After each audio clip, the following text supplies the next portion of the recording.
साथियों नमस्कार, स्वागत है आप सभी का द इंग्लिश लेबोरेटरी पर। मैं पटेल अरोड़ा आपका स्वागत करता हूं। आज 41वां टॉपिक है सैटायर का और पिछली 40 क्लासेज हुई हैं, आप सभी को पसंद आ रही हैं। ठीक है, आप कमेंट के माध्यम से मुझे बता रही हैं कि हम अच्छा प्रयास कर रहे हैं, तो आप बिल्कुल शेयर करें दूसरों साथियों के साथ भी, ताकि हम जो है आगे प्रगति कर सकें और हम आपके लिए और अच्छा ला सकें। आप टेलीग्राम पर हमारे साथ ज़रूर जुड़ें, द इंग्लिश लेबोरेटरी एप्लीकेशन पर भी बुक और टेस्ट सीरीज के लिए ज़रूर जुड़ें द इंग्लिश लेबोरेटरी पर। ठीक है, आज हम जो है 41वां टॉपिक जिसका नाम है सैटायर वो करने जा रहे हैं। चलिए बिना किसी देरी के जो है शुरू करते हैं। चैनल सब्सक्राइब नहीं किया हो तो कर देना। ठीक है, satire is a genre of visual literary and performing arts. साथियों, सैटायर लिखित रूप में भी हो सकता है, दृश्य के रूप में भी हो सकता है, या फिर किसी भी कला के रूप में जो है सैटायर को दिखाया जा सकता है। ये एक प्रकार से व्यंग्य बोल सकते हैं, हम सरकाज़म बोल सकते हैं, आयरनी बोल सकते हैं। It usually is in the form of fiction and in which vices and shortcomings are held up to ridicule। साथियों, रिडिक्यूल का मतलब होता है मजाक उड़ाना।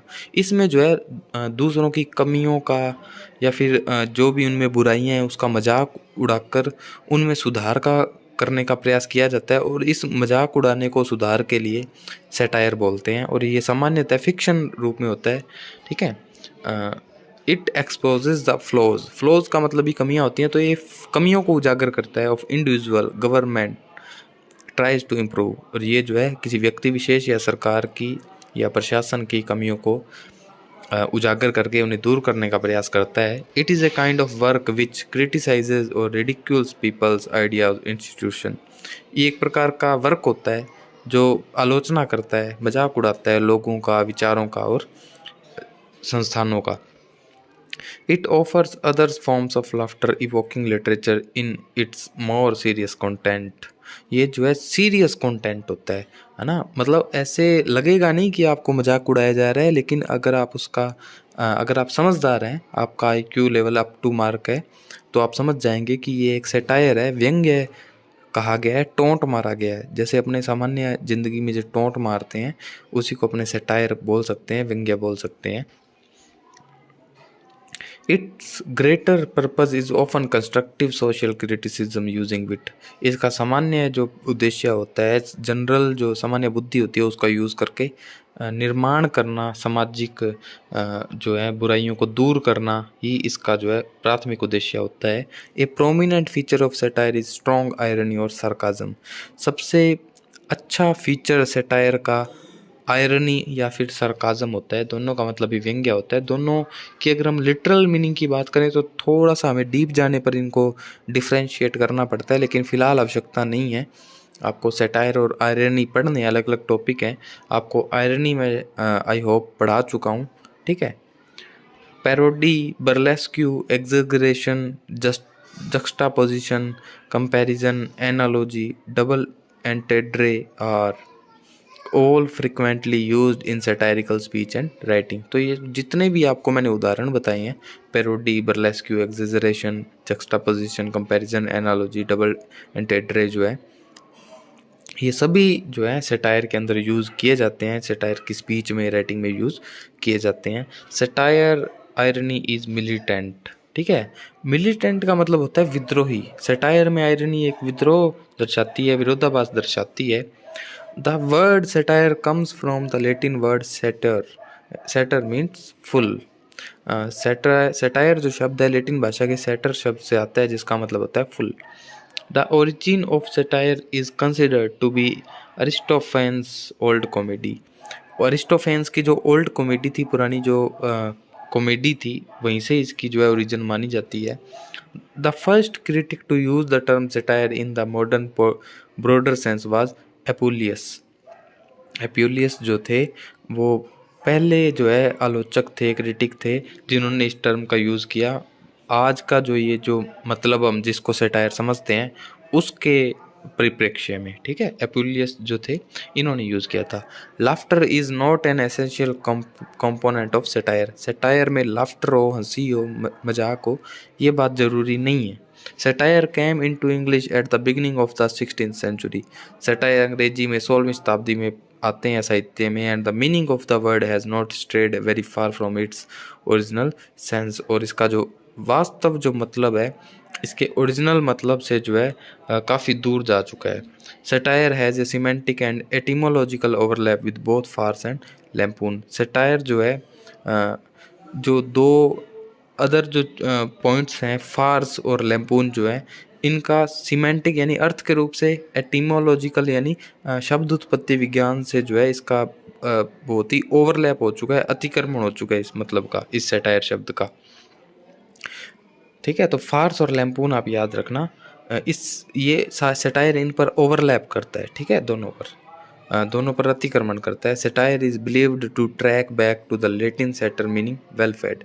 सटायर को माना जाता है कि वापस जो है अपने लेटिन जो सेटर शब्द था जिसका मतलब वेल फेड, ठीक है, अच्छी तरह से परोसना जो है उसकी तरफ लौटेगा, ऐसा माना जाता है। Satirical literature can commonly be categorised as either Horatian, Juvenalian और मैनिपियन और Horatian satire. Okay, satirical literature can commonly be categorised. Satire को जो है 3 भागों में बांटा जाता है, Horatian, Juvenalian and Menippean. Horatian satire जो है वो रोमन सटायरिस्ट होरेस के नाम पर इसका नाम रखा गया, जो कि 65 से 8 BC तक जो है रहे थे। प्लेफुली क्रिटिसाइजेज, होरेस जो हैं क्रिटिसाइज करते हैं some social vice through gentle mild and light hearted humour. वो जो है बिल्कुल साधारण बात कह के आराम से बिल्कुल नम्र होकर जो है व्यंग्य कसते हैं समाज की बुराइयों पर। जुवनेलियन जो सटायर है named for the writings of the Roman satirist juvenile. Roman के जो एक व्यंग्यकार थे जुवेनल, उनके नाम पर जुवनेलियन सटायर नाम आया, जो कि लेट 1st सेंचुरी से अर्ली 2nd सेंचुरी AD तक जो है एग्जिस्ट करते हैं। It is more contemptuous and abrasive than the Horatian। ये और ज़्यादा जो है स्वाभाविक सटायर है होरेशियन के मुकाबले। The Menippean satire is usually in pros.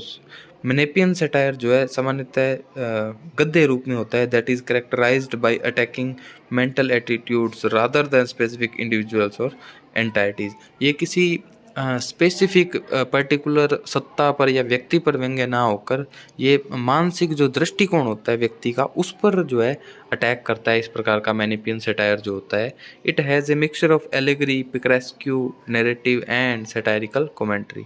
और मैनिपियन जो सटायर होता है इसमें जो है एलेगरी, पिक्रेस्क्यू और सटायरिकल कमेंट्री जो होती है इसके जो है भाग हैं।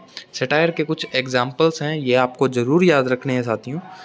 ए मोडेस्ट प्रपोजल, गुलिवर्स ट्रेवल्स, ये दोनों जो हैं जोनाथन स्विफ्ट द्वारा लिखे गए सटायर हैं। कैच 22 जोसेफ हेलर ने लिखा था।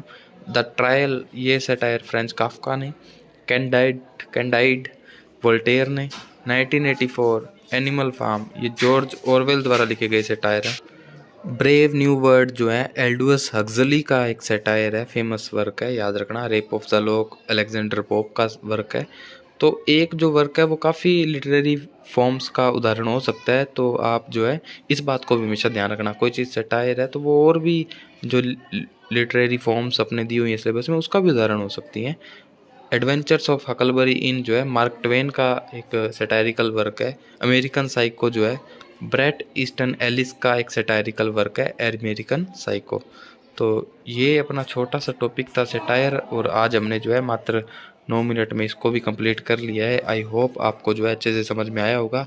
हालांकि एग्ज़ाम पॉइंट ऑफ व्यू से इतना ज़्यादा जो है कंपैरिजन करें तो इतना ज़्यादा इंपॉर्टेंट नहीं है, लेकिन एक प्रश्न आ जाए तो डेफिनेटली जो है अच्छे पढ़ने वाले विद्यार्थी इसको सही करेंगे, क्योंकि सिलेबस में 2nd ग्रेड का जो सिलेबस होता है वो काफ़ी पॉइंट टू पॉइंट होता है।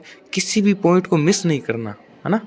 जो मिस कर देता है, जो छोड़ देता है, वो पेपर में भी जो है ऐसे प्रश्नों को छोड़ता है, और जो पढ़ता है वो पेपर में प्रश्न जो है बिल्कुल सही करके आता है और दूसरे व्यक्तियों से बहुत आगे जाएगा, ऐसा मैं मानता हूँ। तो चाहे ओनोमोटोपिया की क्लास हो, कोई भी छोटे से छोटा सिमिली, कोई भी टॉपिक आपको स्किप नहीं करना है, रिवीजन करते रहना है, हर किसी को बराबर महत्व देना है।